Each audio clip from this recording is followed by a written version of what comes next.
सच्चा साधक कभी कल की बात ही नहीं करता। वो कहता है कि आज का ये पल, यह क्षण ही मेरे लिए काफ़ी है।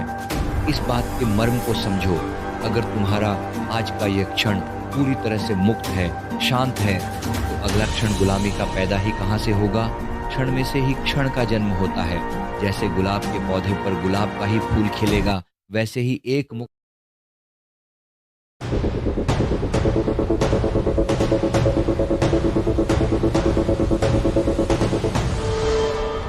नमस्ते दोस्तों, कैसे हैं आप सब? अक्सर जब लोग अध्यात्म या साधना की राह पर आते हैं, तो उनका पहला सवाल होता है, इस बात की क्या गारंटी है कि मोक्ष के बाद दोबारा जन्म नहीं होगा? क्या हमें लिखित में कोई पक्का भरोसा मिल सकता है? मेरे दोस्त, अगर कोई आपसे ऐसी गारंटी मांगता है, तो मैं इसे लोभ और व्यापार से भरा हुआ मन कहता हूँ। ऐसा सौदागर मन कभी साधक हो ही नहीं सकता।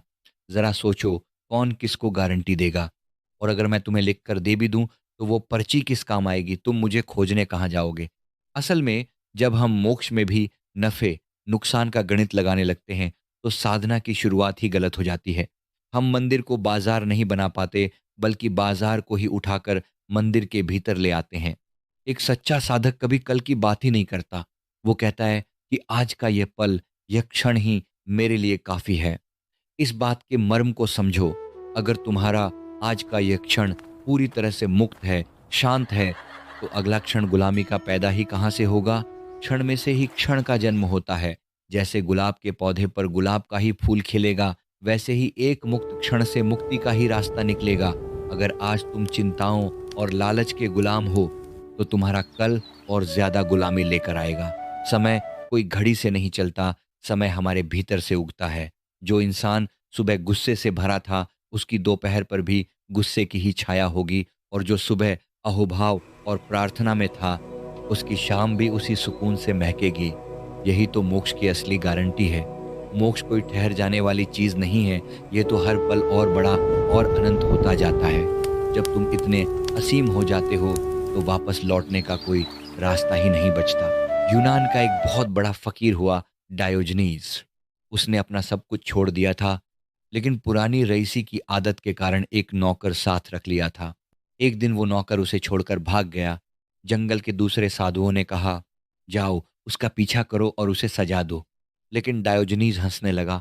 उसने कहा, अगर वो नौकर मेरे बिना आराम से जी सकता है और मैं उसके बिना तड़प रहा हूं, तो असली मालिक कौन हुआ और गुलाम कौन? अच्छा हुआ वो चला गया। अब मैं सच में आज़ाद हूँ। कुछ दिन बाद उसने एक कुत्ते को नदी किनारे सीधे मुंह से पानी पीते देखा। डायोजनीज ने अपना भिक्षा पात्र भी वहीं फेंक दिया और कहा, जब एक जानवर बिना किसी बर्तन के इतनी मस्ती में जी सकता है, तो मैं इंसान होकर इस पात्र के बोझ को क्यों ढो रहा हूँ? मुक्ति से ही दूसरा मुक्त क्षण बाहर आ गया। जब महान सिकंदर भारत आ रहा था, तो उसकी मुलाकात डायोजनीज से हुई। सिकंदर ने कहा, मैं पूरी दुनिया को जीतकर चैन से आराम करना चाहता हूँ। डायोजनीज जोर से हंसा और बोला, दोस्त, बिना दुनिया को जीते मैं अभी इस रेत पर मजे से लेटा हूँ। अगर आराम ही करना है, तो अभी लेट जाओ। इस नदी के किनारे तुम्हारे लिए भी बहुत जगह है। दुनिया को जीतने के बाद आराम करोगे, ये गणित मेरी समझ से बाहर है।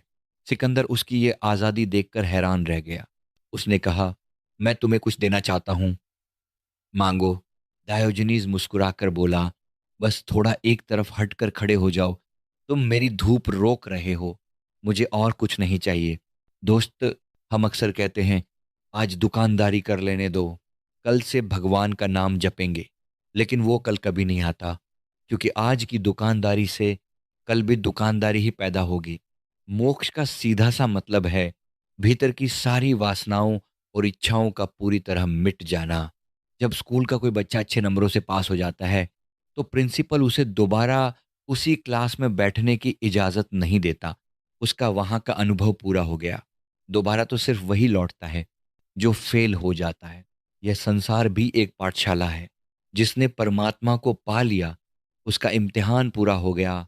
लेकिन हमारा लोभी मन बिना गारंटी के कदम नहीं उठाना चाहता, और तुम्हारी इसी कमज़ोरी का फ़ायदा उठाने के लिए बाजार में कई चालाक लोग बैठे हैं, जो तुम्हें भगवान के नाम की गारंटी वाली चिट्ठियां लिखकर देने को तैयार हैं। दोष उनका नहीं है, दोष तुम्हारी अपनी नासमझी का है। तुम जब भोजन करते हो या सांस लेते हो, तब तो नहीं पूछते कि इसका क्या फायदा। जीवन कोई धंधा नहीं है, यह एक उत्सव है, एक लीला है। असली सवाल फायदे का नहीं, बल्कि जीवन के रस को अनुभव करने का है। जब तुम प्यास में पानी पीते हो या ध्यान में गहरे उतरते हो, तो जो तृप्ति मिलती है, वही अपने आप में साध्य है। जिसके जीवन में राह पर चलना ही मंजिल बन जाता है, वही उस परम सत्य को उपलब्ध कर पाता है। अब एक आखिरी और बहुत ज़रूरी बात, लोग अक्सर पूछते हैं कि क्या कारण है कि सच्चे गुरुओं के पास बहुत थोड़े से लोग होते हैं, जबकि ढोंगी बाबाओं के इर्द गिर्द लाखों की भीड़ जमा हो जाती है। मेरे दोस्त, यह बिल्कुल स्वाभाविक है। नकली गुरु भीड़ की इच्छाओं को सहलाता है। वो तुम्हें ताबीज बांटेगा, चमत्कार दिखाएगा और गन मुकदमे जिताने या धनवान बनाने का लालच देगा। लोग अपनी तिजोरी और वासनाओं को लेकर वहां दौड़ पड़ते हैं, लेकिन एक सच्चा सद्गुरु तुम्हारे अहंकार को सहलाता नहीं, बल्कि उसे जड़ों से खोद डालता है। सद्गुरु का मतलब ही है तुम्हारे मैं की मृत्यु, और अपनी इस झूठी पहचान को मिटाने के लिए बहुत कम लोग तैयार होते हैं।